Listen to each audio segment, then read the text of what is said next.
Oyaore eno kinyi machielo kinyi majaber kabisa kabende agoni erokamano ma kaka pile iyudo thuolo mar tudri kodwa e chenro ni mar tedo gi chiemo e Ramogi TV. E tedo gi chiemo kawuono kaka ing'iyo alwora ma surrounding inyiso ni nitiere jikon moro ma wachak wadoke.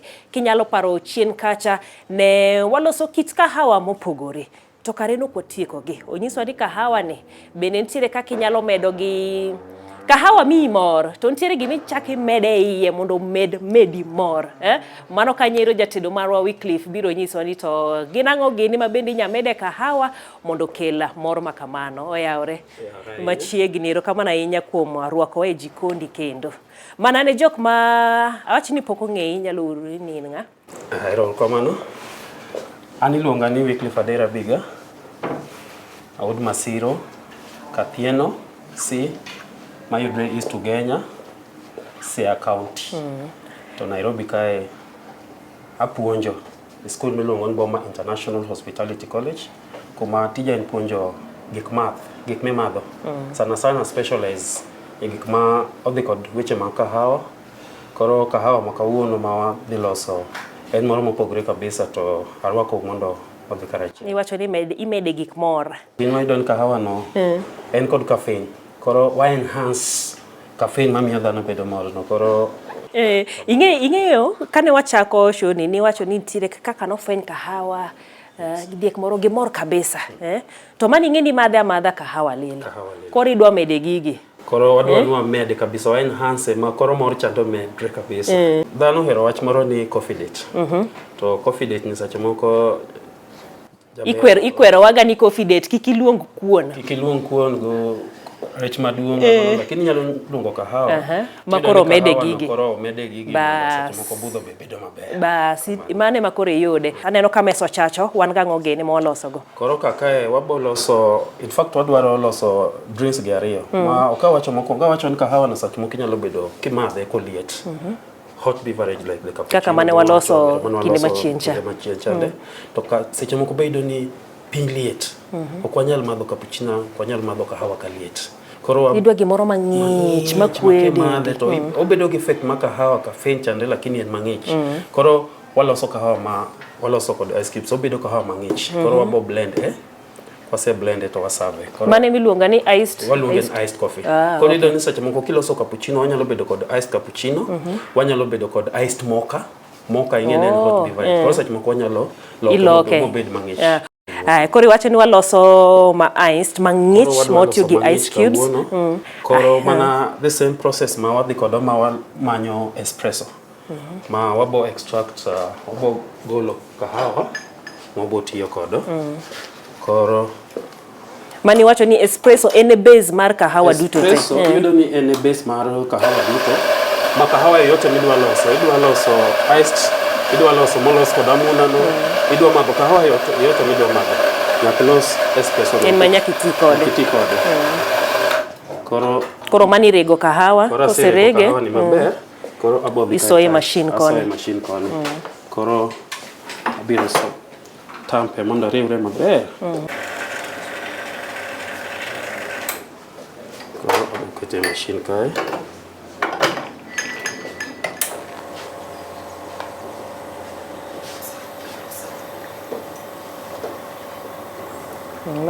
Mano dabo. Mae koro dabo. Dabo chani wacho ni igi seconds adi? Dabo, obed single, obed dabo, kahawa duto wa extract within 24 to 28 seconds. Mano is the sweet spot. Lakini nego no extract espresso. Kochakore seconds per ariyo, nyaka piradek. Niso ninki igole kopo koromo daka per ariyo, kahawa no timne gimiluongo nane extraction. Mitne kod ndhandhu ka duto. Okochopo. Lakini kopo mokadho seconds per adek to koro iso chako ban kahawa no. Kichiwacho ni kahawa no, machine pinyne kanyo liet. Koro iwacho ni expose kahawa no to heat for a long time. Koro kahawa no. Koro kethe. Koro maen wan gi espresso marwa. Eto oliet. En oliet. Onge shida lakini ber sache moko yudo ni kin koro barista ma tiyo magawa ma loso kahawa onego bed ni ma bedo part of business class. Amidonjo gokinyi to extract espresso tikete fridge bedo mang'ich. Obedo mang'ich. Lakini since wadwa tiyo kod ice cubes okane shida yote. Okay, pod dikwe maber. Robo ka espresso marwa. waketo kae. Wasekete kanyo. Medo ice cubes iye kae. Mano maloso kombe achiel. Adwa loso glass achiel. Glass achiel.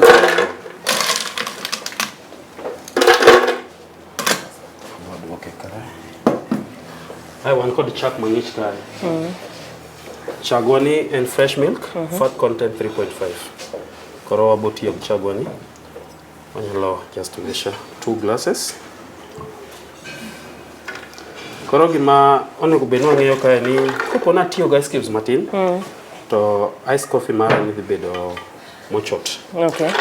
Kod idware mopoto cha. Koro idware mopoto. Koro iboyudo ni at times seche moko ka botimo na blend to arango to opoto koso kopoto. To ka idoko bedo mopodo chot tabo ka ice cubes tamede matin. Kato kochoto choti chaki medone chak. Medone chak. Koro mae be depend kod kaka ng'ato dwa madhe. Iyudo nitie ng'at moro dwa no madhe ken straw. Anyalo medo espresso on the bed. Okay. Kato be nitie jok manya madhe amadha maonge chak. Nitie jok ma bende madhe mano koro americano iced. Oh, mano okay. Iced americano ma ng'ato kao glass to kete ice cubes ta oketo espresso. Nitie jok moko madh chak bende.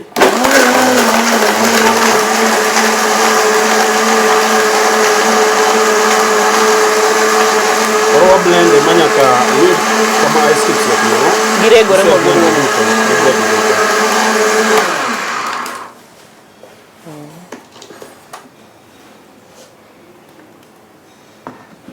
Medo ice cubes ariyo. Upoto ahinya. Bed mopoto chot so oko mako maber. Koro anyalo medo ice cubes ariyo.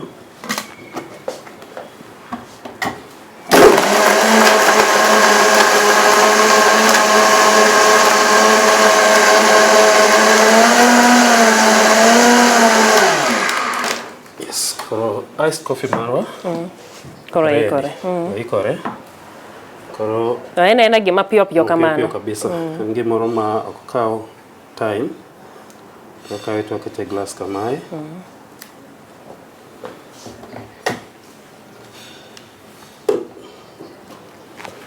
Ayo kawo coffee beans.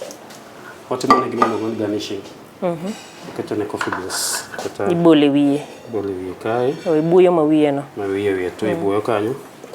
Aye for hygienic purposes wakawo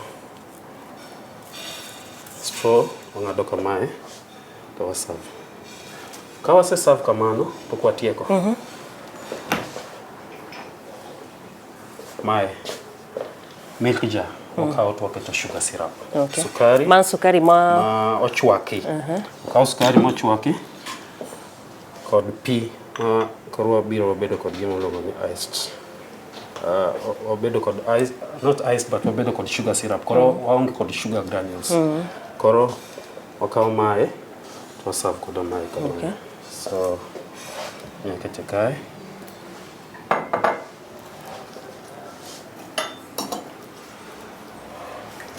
Koro kamae koko onego bed ni serve. Yes. Koro mana en ong'ich. Omit. Ineno ko en mild be matin. Yes, lakini yudo ni kontie ng'at madware mondo bed strong. Inyalo imedo ne cappuccino, espresso. Sama ikawo order kuom wendo be seche moko obed wach kahawa ni. Nitie ng'at madware mild, nitie ng'at madware mondo bed ma teko ne ng'eny. Nitie jowa moko ma bende kia en tek di kelo ne kahawa. Konya kipenje ni dware machalo nade. Koro momiyo seche moko iyudo ni most of the time kaloso iced coffees maga taketo gi mild. Nikech kobedo mild kamae bedo mayot. Oyot mondo imed. Mondo imed espresso. Than kilose ma strong. Mondo koro wang'e duoke cha obedo matek. Koro kichako lose ma mild koro kaluwore gi gik ma ng'ato dwaro. Inyalo medo. To koro imedo. Koro mae ka ng'ato dwaro mondo medo bed strong to mana espresso cha emichake dhi loso timedo ne kacha kidwaro mondo bed makech to kendo ikawo kwa iran espresso moro kise extract espresso tibiro timedo ne imeda ka nikech sami idhi don kata sugar syrup mwaketo ni wang straw ni ma wa mix kodo koro idon espresso no kopo mimedo kae o mix tu maber. Okay, haya koro mae koro ai koro ka wadwa madhe to sugar syrup. Sugar syrup kamae. Nitie jomoko boye madwa mondo madhe kamano kidwa ne sukari ang'o gini. Koro inyalo stir kamae.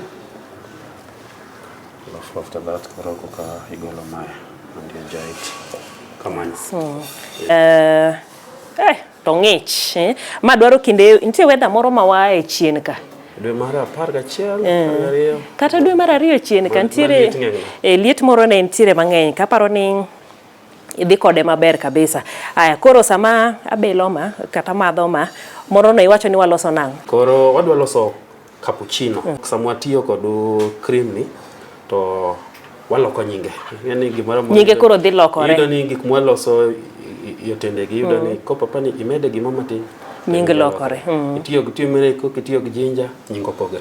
Koro mae bende okwa biluonge koro cappuccino. Koro yudo ni magawa mopogre. Luonge gi nyinge mopogre kalure kod be cream oti kodo. Koro kawuono we waluonge ni creamicino. Creamicino. Koro wadwa loso creamicino. Creamicino nikech watiyo kod cream. Koro gimwa dhi timo wa extract espresso. Ma wabodhi machine wakae to wa extract espresso maro. Nyatiyo gumae. Wabo extract. Wabore no kahawa no mayom.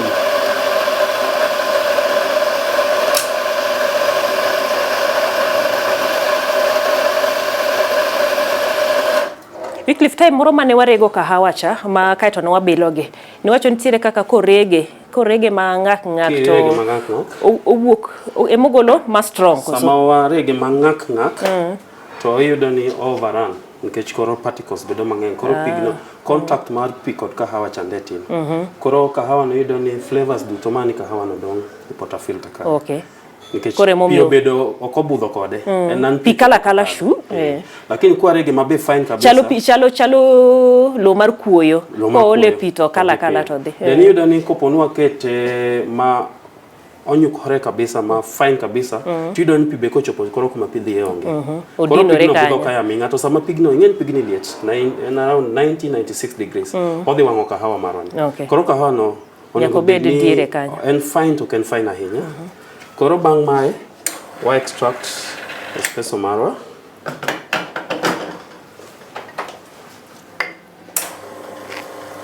Wa extract espresso.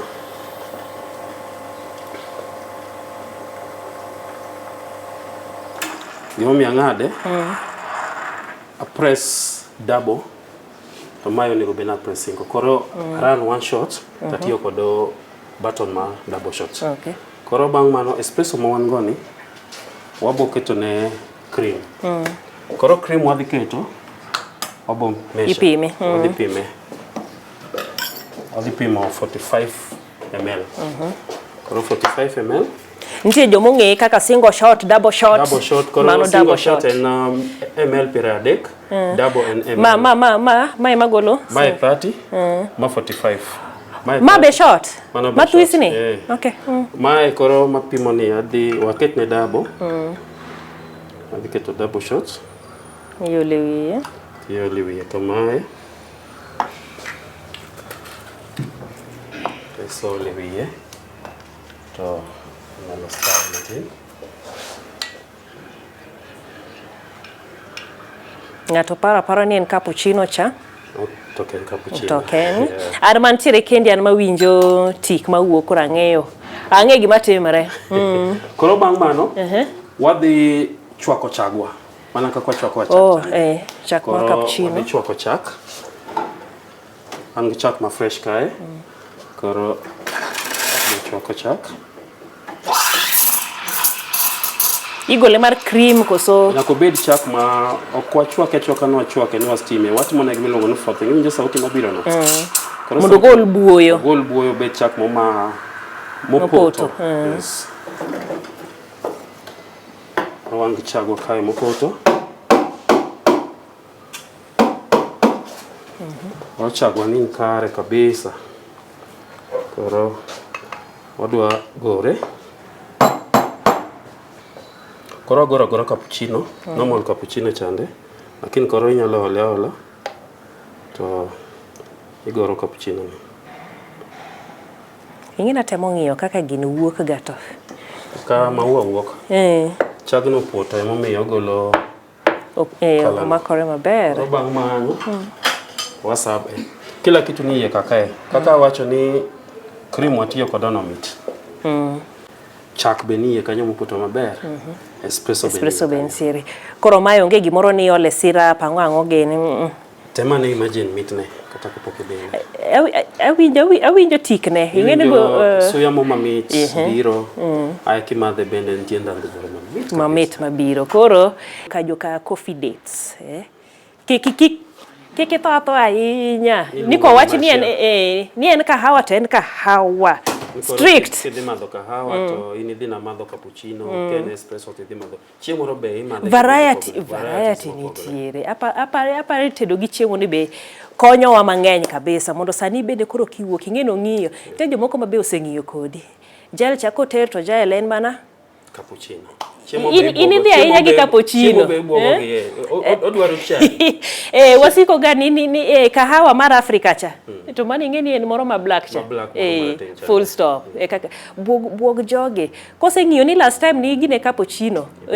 Imbe buoge. Neno ni be ni wuok dala matayori. Ni wacho ni makore en creamchino. Bas, mobuog ni to man to mane. Yeah. Koro mai wantiere gi creamchino marwa. We abele ane. Te opoto. Poto kabisa, kendo meat. Ama ongea jama syrup. Ongea sukari, ongea jama sukari. Ongea jama sweetener, ongea jama honey. Mamor lelo. Mamor lelo. Koro sama mor gima to wacha kwa dhie ntiere machielo. Kenda dwana loso maradeka. Be koro walunge ni mocha twist. Mocha twist. Koro idon sache moko bende kwa dhi migawa kiwa itishaga mocha. Nitie ng'at ma ohero madho kahawa to keto ga chocolate. Koro en gimo kanyo ma omit. Tae koro ngato shanga yae od madho kahawa lakini kiwuok to nitie kaka nitie. Leo ok nyam piny. Shanga tango motimore ka. Koro modwa loso kendo wacho ni wadhi loso gimiluongo ni mocha twist. Koro mocha en normal mocha moro ma wamadho mabe kidhi magawa tikwayo mocha. Pod process mokwongo cha. Kaka wasewacho ni espresso en min kahawa. Mane gima pora mora chako gi kanyo. Kanyo mochake. Koro en modwa chako kode. Wadwaro extract shot mar espresso. Embogo wuok double shots. Wabo tiyo single lakini adhi extract double tabo tiyo kod single. Okay, chadhi tiyo kod ml 15. Onya bedo mang'eny. Koro kao espresso marwa. Koro wabo grind kahawa.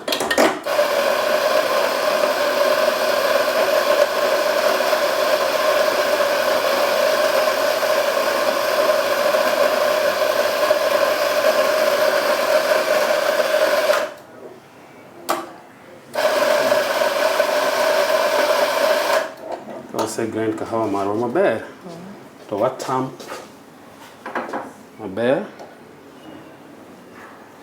kawase tamp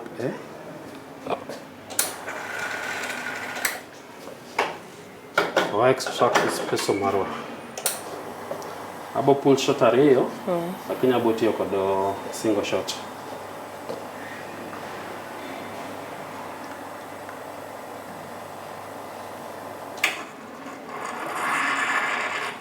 Aneno ko double shot be ok rach ahinya, ok onyal overpower 15 ml wani. Koro gima bo timo abo keto kahawa na no iye kae.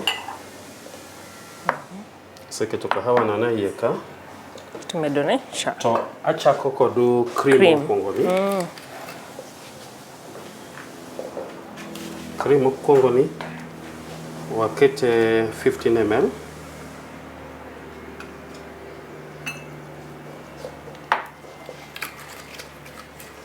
Ay kenda manyo likiwa moro. Mane mar machunga cha. Orange likiwa mango machungwa ni. To wamede another 15 ml.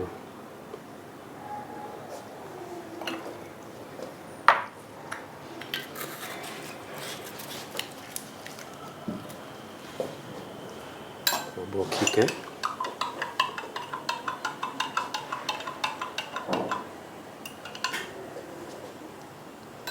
Osekike. Wakao chak ma fresh. Wabiro wachemsha chagwani.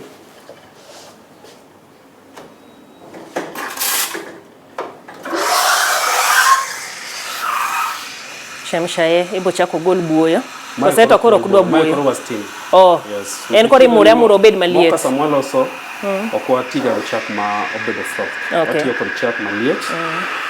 Koro chagwani koro liet. Niwacho nitie position ma kikete machine no ero. Nitie position ma kikete nozzle ni. Tido ka ogolo buoyo. Chak bedo ma thick. Mano kikete gi piny en e buo bire ka. Kikete kete wiye matin to kamae. Koro yudo ni pressure chande ok dhi i chak. Ogolo mana gi oringa ringi wi chak ta chagno bedo ma thick. Kose bedo ma thick ai bang mano koka waket bit wa insert the whole steam wand to chagno bedo maliet. Mano koro more. Okone kubenwa chwake ma waban chak. Chagno be kaber temperature mar 65 70. Okodhi 100. Okodhi 100 gi dire. Ai chagwano obo ole kae. Neno kase ole kama. Sama achwako chagni nyako bed nen cream o matin. Koro space modong ni waswal chagno wa mix maber. Then kwa ole tidhi do ni chagno. Chako golo. Biro. Bang mano koro Pokitieko. Adwa churane ma. Koro pokatieko. Ichaga ikahawa mara ni molungo ni moka twist ni. Abo kao machungwa. Tukase kao machungwa. Ipele. Pae matin kamae.